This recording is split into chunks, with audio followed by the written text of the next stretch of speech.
mugamba muti abagalwa abalungi abeekuumira ku Senga 5256 mbaniriza ate nate mu vidiyo yaffe endala olwaleero. Olunaku lwa leero njagala kukola ekitundu ekyokubiri ku vidiyo yaffe gye nakola ndowooza n'eddirira eri eyasooka nga njogera ku bibuuzo by'osobola okwebuuza gwe wenna ali mu mukwano oba ali mu relationship ng'osuubira okuwangaaza omukwano gwogwo. Oyagala guwangaale, oyagala gulwewo, like gutuuke oba paka mu bufumbo. Ebibuuzo bino bye bibuuzo by'osobola okutuula wansi ne weebuuza nga tonnaba kubibuuza mwagalwawo, nga tonnaba kukola ki. Funa akafo wansi, wuliriza vidiyo eno, wuliriza audio eno w'oba ogisanze, weebuuza ate weddemu wekka. Bw'omala okweddamu ansa z'ofunye ziwandiike ku lupapula. Oweeyinga eddala olabe nti omukwano guno gwe ndimu mutuufu oba ndi mu kwonoona budde bwange. Omanyi waliwo ekintu ky'obeeramu nga naawe okiraba nti kale omuntu mwagala.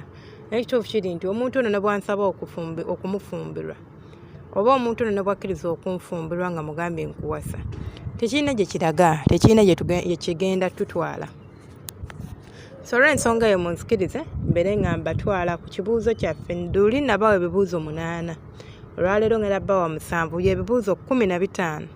Gwe yalaba vidiyo yaffe eyasooka n'eno girabe. Gwe asoose okulaba eno noonya eyasooka, ogenda kuba ogiraba. Kale ekibuuzo kyaffe eky'omwenda kigamba nti gwe n'omwagalwawo bwe mutuula awo oba bwe muba mweyogerako oba mweroboozaako mutya. Kitegeeza ki kino? Nti bw'otuula omuntu n'akugamba nti give an opinion about this. Opinion y'endoboozayo ku mwagalwawo. Bw'omuloboozaako otya?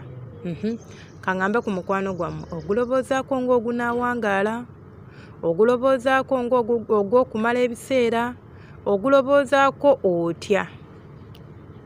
Bw'omala okufuna ansa y'ekibuuzo ekyo nti omukwano gwaffe nguloboozaako nti nga bwe nayogedde nti osobola okubeerawo n'otunira omukwano gw'oli munoga, kale weewaawo omuntu ono mwagala era omutima gumwagala naye olw'ensonga eno n'eno kati eyo kyempita opinion oba kyempita endoboozayo ku mukwano gwo oba ku relationship gy'olimu akaseera kano.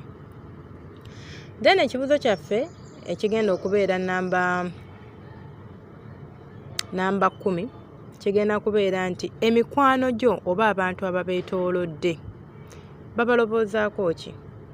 Balobooza nti omukwano gwammwe guno mulungi oba just omanyi waliwo omuntu w'olinza omubuuza n'omugamba omuntu asobola okutunira nga mukwano gwo n'omugamba naye olowooza nze ne bba wange tunaawangaala kubanga olwedde muba mugenda out mwenna.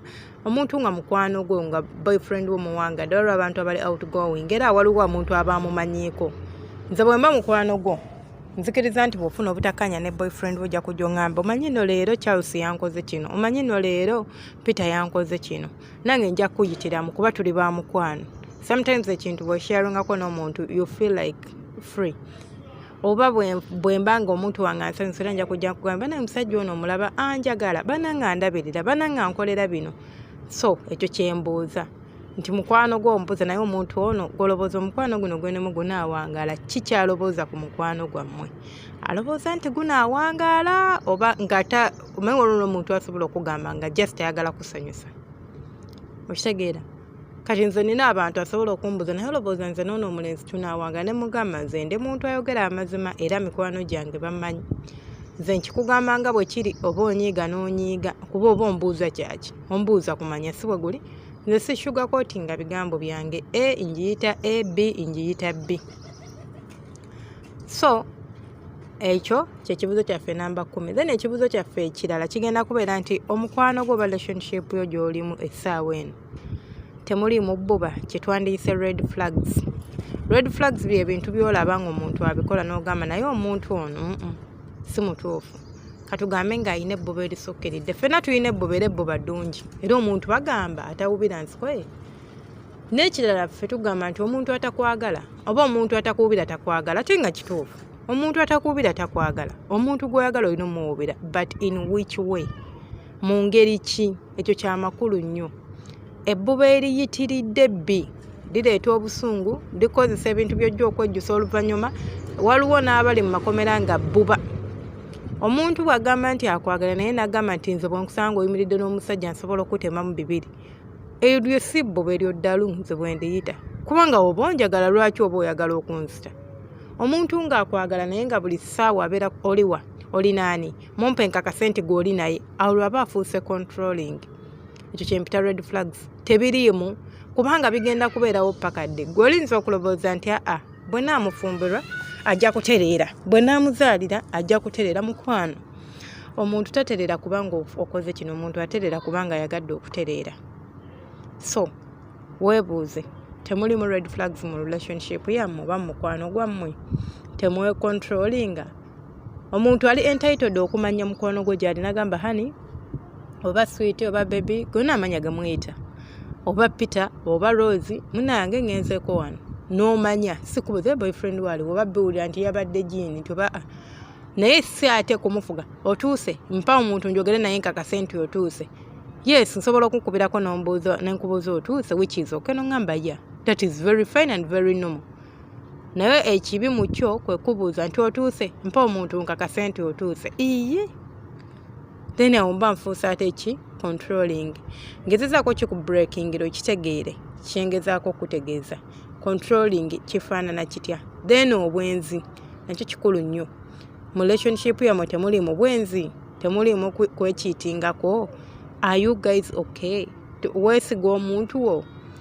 Leero wamukutte n'akameseji, enkya wamusanze alina appointment gy'akola ne gundi, leero wamukutte ne gundi. Ebyo byonna kati nno muneeffe ekitusumbuwa abantu nti omuntu bw'omulabamu embeera eyo ng'olowooza nti alinza okuba abikola kuba tannaba kumpasa, alinza okuba abikola kuba tannaba kunfumbirwa. Sweetheart ajja kufumbirwa era asigale ng'abikola. So weebuuze ekibuuzo ekyo, omuntu ono mwagala naye alikkiriya, ali ku mulamwa gwe gumu gwendiko? Bw'omala okwebuuza ekibuuzo ekyo, ekibuuzo kyange ekirala kyenyagala okubuuza, igwe n'omwagalwawo oba kyenyagala weebuuze gwe n'omwagalwawo, bwe kituuka mu nsonga za politics oba kye twandiyise values, bwe kituuka ku politics, ku ddiini, ku makulu g'obufumbo, ebyokuzaala abaana, engeri y'okukuzaamu abaana, mwali mutuddekawo ne mubyogerako? Ye omubyogerako view ye eri ki? Mufaanaganya endobooza? Bw'omubuuza nti hano oyagala okufuna abaana bameka, gamba njagala ddaziini oba gamba omu. Era gwe oyagala bameka? Omanyi nabyo byanjawulo. Waliwo okubeera nga omusajja agamba ekintu ng'okkiriza n'okyagala kuba omusajja akyagala naye nga ate tokyagala. Ekyo nakyo obeera weerimba wekka. Okwagala ekintu nga tokyagala naye ng'okyagala okusanyusa omulala si kirungi. Waliwo kyempita compromisinga. Yes, kirungi. N'ogamba ate kino nkyagala naye nsobola okyesonyiwa olw'omwagalwa wange, kino sikyagala naye nsobola okukyagala olw'omwagalwa wange, ekyo kirungi. Naye waliwo ate okufuuka domat, kwegamba gwe buli kimu ng'ojja kyagala kubanga akyagala, okyagala ku mpaka. Okitegeera? Compromising tekitegeeza kukyusa bulamu bwo bwonna lwa muntu oyo. Oba ojja tuuka ekiseera wejjuse ogambe saali bwe nti lwaki, how did I become this, how did I come to this extent? So nakyo si kirungi, mulina okukirowoozaako. Eddiini, waliwo abantu abeefumbiragana nga amadiini gaawukana, which is okay, ng'omu mukristaayo omulala mulokole. Naye wekigenda okukolayidingira kwe kuzaala abaana ne mubeera nga musika omuguwa, mwagala babeere abalokole ate oli ayagala babeere bapalesitanti. Kwegamba ekyo nakyo mukirowoozeeko. Bwe muba mubazadde mugenda bagabana oba musazeewo nti omwana agenda kubeera mu ddiini ya kitaawe oba ya maama we. Ekyo nakyo kikulu. Okyogerako okyefumiitirizaamu nga ggwe bw'oba olina ansa zaabyo, kubanga kyemmanyi ebintu bino relationship gye njogerako si mpya. Njogerako relationship gy'obaddemu, omuntu gw'otegeera, gw'obadde naye akabanga n'ogamba naye kale mbadde naye mwaka mulamba mumanyiiko bino. Bwe ngattagatta oba mbadde naye emyezi 6, bwe ngattagatta ekintu kino kyakuwangaala oba tuli mu kuzannya n'akwagala. Ekibuuzo kyaffe ekirala kyengenda okwogerako kyekyokubeera nti igwe n'omwagalwawo bwe kituuka ku byenkulaakulana, bwe kutuuka ku byokwagala, okweyagaliza oba desires, muli willing oba oli mwetegefuteefu okusacrificinga byoyagala ku lw'omwagalwawo? Kyekiri kye nagambye kye tuyita adjustment oba nakiyise compromising, n'ogamba nti olw'omwagalwa wange nti mwagala tayagala muntu anywa omwenge. Omwenge tegulina kyegwongera ku bulamu bwange, so osobola ogwesonyiwa. Sigamba nti ndi musomesa kati degree yange ngenda gyebakisa wansi kubanga omusajja wange tayagala mukazi akola. Abamu mukikozi nga tokikola out of your will, you sacrificing because of your relationship. Ate mudda n'okyejjusa. Ekintu ky'olina okusacrifice nga kyekintu ky'otagenda kwejjusa. Kyekiri kye nagambye nga tekigenda kukunyigiriza mudda. Kitegeera? Osomye otikiddwa ofunye omusajja wakatikkirwa, omusajja agambye nze saagala akola. Olina omulimu gwo mulungi ogusuddewo olw'omusajja. Olina omulimu gwo mulungi omukazi agambye nze ogw'omulimu gw'oyagala sigwokola sikkiriziganya nagwo sigwagala ogusuddewo olw'omukazi. Ekyo nakyo kiroboozeeko. Naye ate bwe ngamba nti oli mweteefuteefu okusaddaaka ky'oyagala olw'omwagalwawo, kanjogere ku ddiini nti omukazi ono mwagala ayagala nzire mu ddiini ye, oba omusajja ono mwagala omusajja ono ayagala nzire mu ddiini ye, oli mweteefuteefu okugenda mu ddiini ye ate ogyagale oba toli mweteefuteefu. Bw'oba toli mweteefuteefu tokakka kintu, tokikola just kaseera kano kuyisaawo ky'oyagala kuyisaawo. Mudda totandika okuyombagana, relationship oba tegenda wangaala. Mwemalidde ebiseera, mwezaddemu ate mwesuddewo. Olaba nga kigwanidde. Ekintu kyaffe ekibuzo kyaffe ekirala kigenda kubeera kibuzo kya namba 14. Nti gwe n'omwagalwawo bwe kituuka ku ky'omu buntu oba eky'obuntu muli mutya, mukkaanya, personalities zammwe ziri stable. Omuntu otavaavaako, waliwo abantu nga avaako yejjako alina obusungu, afulipinga, akola atya, ono amusobola. Personality yeeyo onaagisobola gy'ayina. Personality ekikula ky'omuntu, ekikula kye kisobola. Kubanga ekyokubanga avaavaako osobola okuba nga gwomanyi w'omuhandolinga, omanyi bw'omukwasaganya nakkakkana, which is very good. Obeera naye tekigaana. Waliwo oli nga mukubi, nze sikkiriziganya na muntu alina omuntu nga mukubi. N'abasajja babakuba si bakazi bokka. Siyogera nti mukazi kagoba kuba n'omusajja gy'ali ng'atulugunyizibwa akubwa. Waliwo oli nga personality ye afuga. Waliwo oli ng'alina omumwa. Personality ye ogisobola. Oba just oli kuyisaawo kavvulo ojja kwagala okulya ssente mbunkuula ofune olubuto oludde mu bufumbo okkakkane ng'ofumbiddwa omuntu ate mugenda kufuna ssanyu. Singa tufuna obudde ne twebuuza ebibuuzo bino singa okwawukana kutini nnyo mu bafumbo. Basingo mother ne basingo father singa tulina batini. Omukazi agyewuwa naye nga deep down yakimanyi tajja kusobola oba mbu ngenda gezaako ate n'azaala gw'ogezaako ozaalira waaki. Omuntu sooka omusome ekkiriziganya nti ki. Manyi ffe Uganda tuli bazibu oba abaddugavu ndowooza. Omuntu bw'afumbirwa n'amala omwaka nga tannazaala ekyo kivve n'okutta kitta. Patandika gamba tazaala ng'aluddewo. Weetegereza omuntu wo bw'omala zaala ng'omanyi nti relationship gy'olimu yeeyo eri stable. Then ekibuuzo kyange ekigenda okusembayo bwe kituuka ate nga kya makulu nnyo bwe kituuka mu nsonga za njabala, bwe kituuka mu nsonga z'okwezina, bwe kituuka mu nsonga z'omu kisenge, gwe n'omwagalwawo muli compatible? Olaba nga mwesobola? Omukira gwe munene ogusobola? Oba katini kawulira tokkuta? Ojja kumufumbirwa n'akakira kaako akatini ate otuuke eyo otandika okwenda. Waliwo ate gwe yandiwasizza nga ye gw'ayagala ogwo sayizi yeeyo gy'anyoonya. Ate gwe omututte olw'okuba nti alina ssente, olw'okuba nti akuwa emirembe, naye ng'omukira gwe tegukukkusa.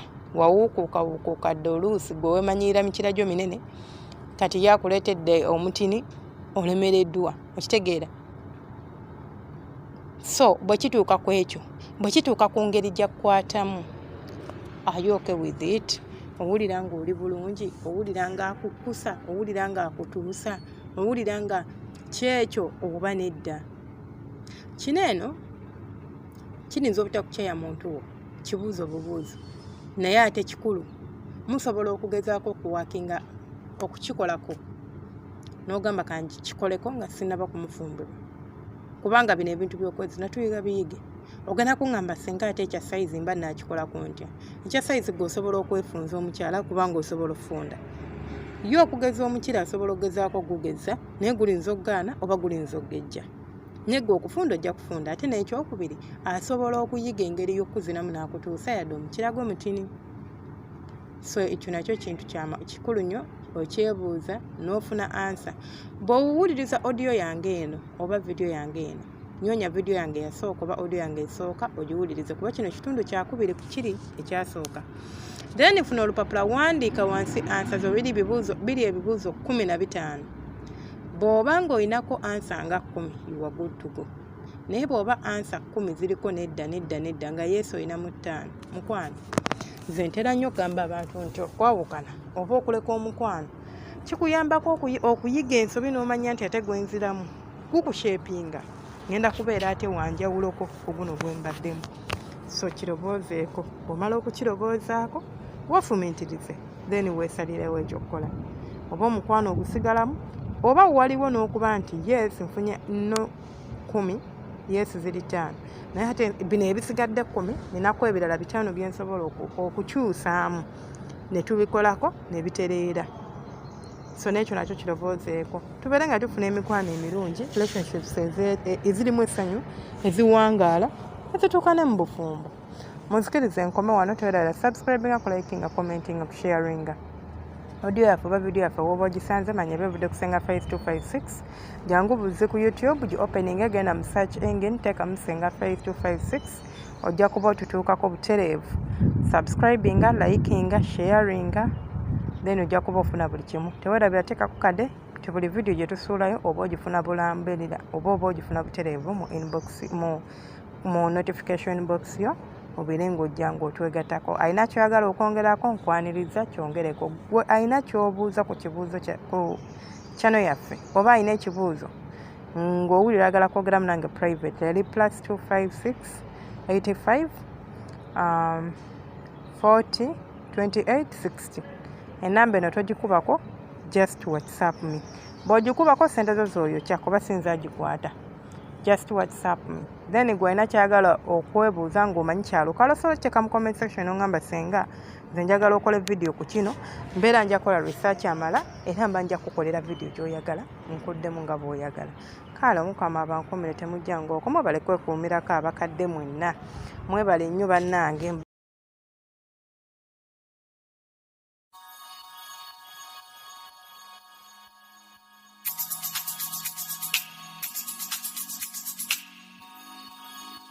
Yeah.